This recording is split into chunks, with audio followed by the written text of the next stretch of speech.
Dama siswa SMP di Depok mendadak linglung usai pulang studi tour dari Jogja.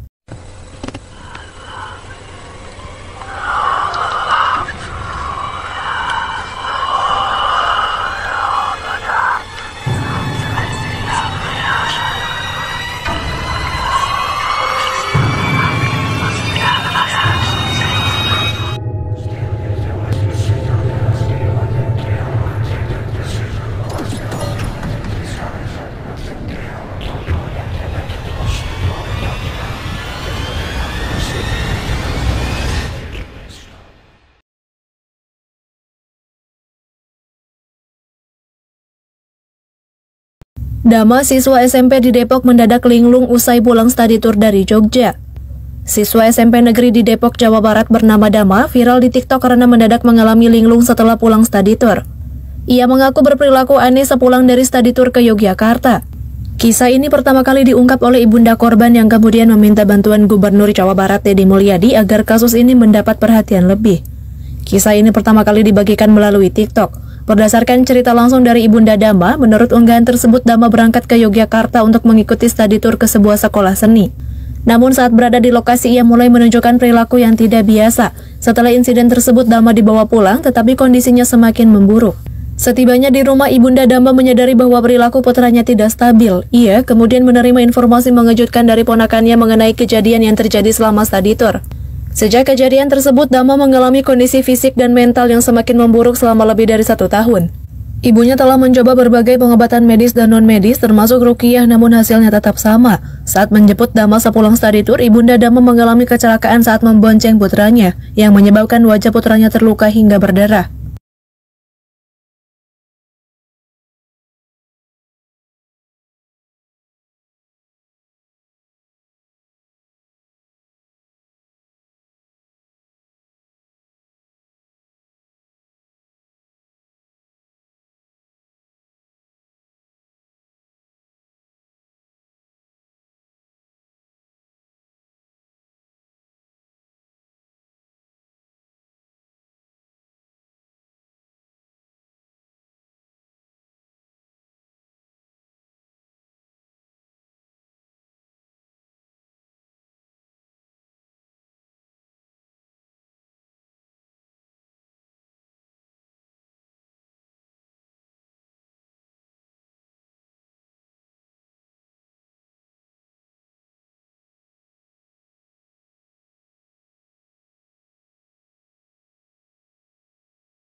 Halo sahabat subscribe, Cak Daning Princess and Kiss.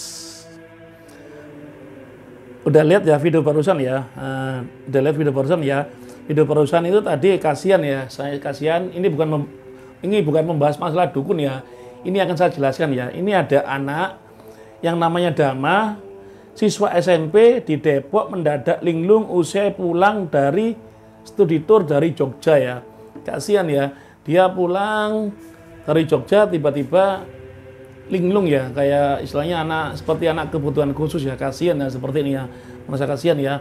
Mudah-mudahan anaknya ibu bisa sembuh total ya. Saya bisa merasakan Bu sakitnya bagaimana kalau punya anak seperti itu Bu, saya paham Bu itu Bu.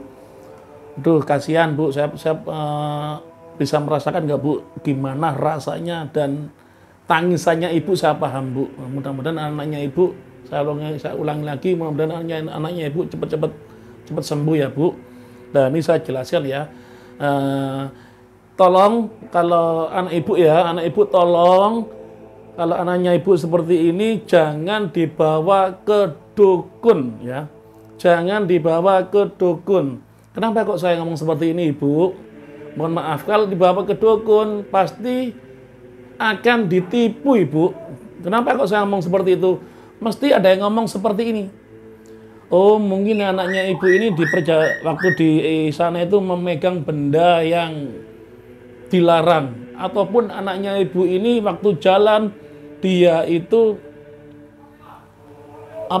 jalan terus dia itu nggak sengaja jalan kakinya itu ngerusak mainannya anak goib. Nah, itu pasti dukun ngomong seperti itu.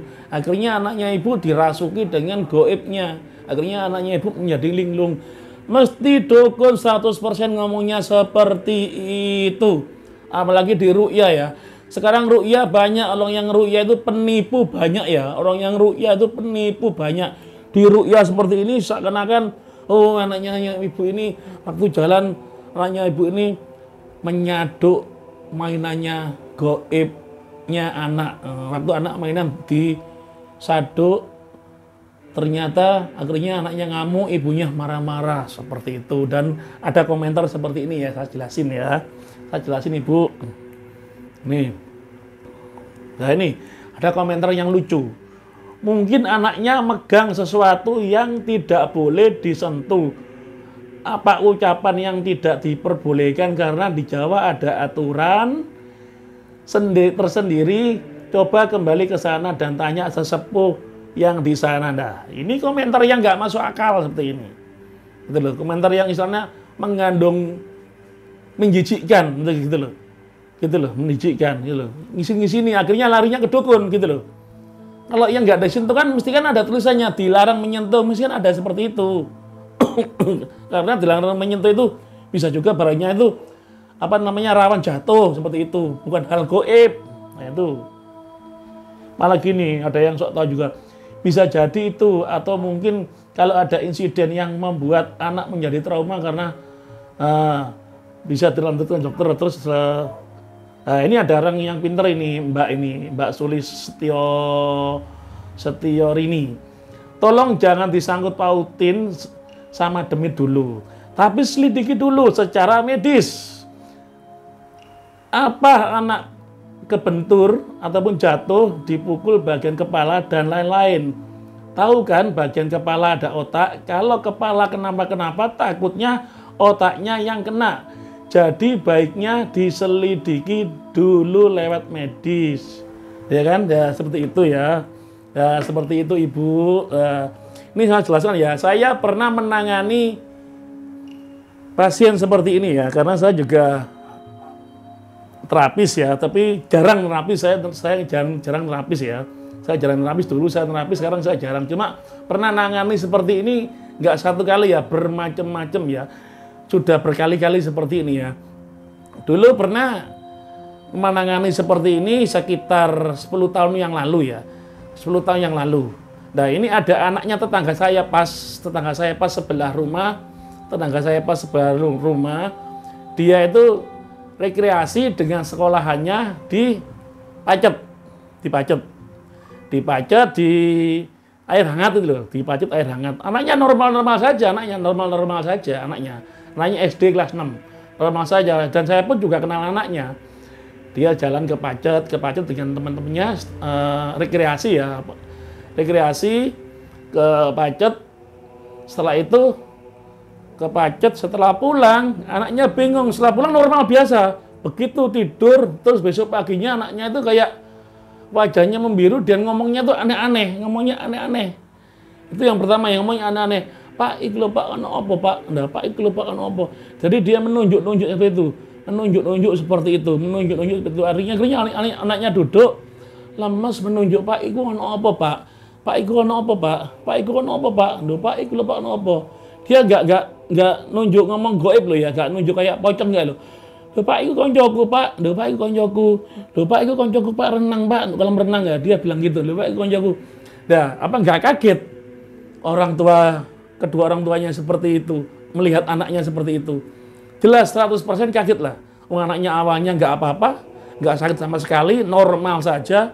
Tiba-tiba habis dari luar kota ke Pacet, rekreasi ke Pacet dengan teman-temannya, pulang pulang sehat, tidur, besoknya seperti itu. Akhirnya apa yang ditempuh dengan bapaknya? Semua dukun dipanggil, mulai dukun dari tempat saya sendiri di daerah Gubeng sini, kan banyak dukun palsu di sini ya, sudah saya bongkar semua ya. Sekarang takut dengan saya dukunnya. Terus setelah itu dukun luar kota itu pada datang semua. Pada datang semua, Pak, ada yang pakai motor, ada yang nyewa mobil. Nah itu bayarnya berapa ya, kasihan kan bapaknya ya. Itu saya nggak tahu waktu itu, kata kirain ada apa. Nah akhirnya saya ditelepon dengan bapaknya si korban, bapaknya anak tadi itu ditelepon saya suruh lihat. Waduh, banyak dukun segini suat, ditarik suat. Ini bapak harus dibawa ke laut, anaknya ini harus dimainin air laut gitu. Itu yang pertama. Yang kedua, oh ini diikutin kuntilanak ini Pak. Karena anaknya bapak waktu main-main, anaknya bapak itu menyaduk mainannya kuntilanak. Menyaduk bahasa Indonesia itu apa ya? Menendang ya. Sorry ya, saya bahasa Indonesianya kurang rapi. Menendang mainannya anak waktu dipacet itu. Terus, oh anaknya bapak ini Satrawang ini kencing sembarangan ini, kencing sembarangan. Akhirnya gopnya marah. Dari dukun ini jancuan, ini ngomongnya yang aneh-aneh, dukun jancuan ini ngomongnya yang aneh-aneh. Akhirnya apa? Saya disuruhkan antri ya, antri banyak yang lihat, orang kampung melihat, orang kiri kanan melihat, orang kampung terus dukun antri. Terus waktunya saya, udah Pak sini Pak. Tapi kan nggak ngomong ke ini, jangan ke dukun, langsung aja bawa ke rumah sakit, saya bilang gitu. Kalau bapak ke dukun, habisnya banyak. Akhirnya apa? Omongan saya ngomong gitu nggak direken. Saya udah ngomong, Pak, bapak mungkin anaknya bapak ini terbentur. Waktu bapak ibunya tuh ngomong ke saya, waktu kan urut kan waktunya saya. Bapak ibunya saya ajak ngomong ke agak jauhan. Agak kejauhan, ini rumahnya kan banyak dukun ya. Saya ngomong agak jauhan, kira-kira 5 meteran. Anaknya bapak mungkin bisa-bisa terbentur kepalanya. Terbentur. Itu yang pertama. Ataupun anaknya bapak stres masalah pacarnya. Kan kapan hari kan banyaknya bapak sudah punya pacar. Nah, mungkin diputus ataupun terbentur. Tapi menurut saya pribadi mungkin dia terbentur gitu loh Pak. Karena otaknya itu terbentur, luka dalam, akhirnya awalnya nggak apa-apa Pak. Besoknya ataupun harinya langsung menjadi seperti ini. Istilahnya apa yang diingat itu tempat yang tadi itu Pak. Seperti halusinasi. Jadi yang dilihat itu waktu kejadian, waktu dia rekreasi itu yang dilihat dan teman-temannya. Anaknya bapak mending taruh ke rumah sakit Karangjangan, kan dekat rumah sakit Karangjangan. Taruh aja. Apa jawabannya bapaknya? Gak kena goib ta? Nah itu. Gak kena goib ta? Loh Pak, kalau bapak nuruti saya yakin selamat. Saya bilang gitu, saya yakin anaknya bapak insya Allah selamat dan sembuh. Mumpung masih ada waktu loh Pak. Akhirnya apa? Sia-sia, nggak direken omongan saya. Ya udah, akhirnya apa? Akhirnya saya pulang kan, dukun tuh banyak, dukun sampai nggak tahu bapaknya itu sudah motornya dijual, mobilnya dijual, terus rumahnya yang di desa dijual untuk bayar dukun-dukun. Saya dapat cerita dari saudaranya. Tiap hari dukun itu banyak, hampir 2 minggu.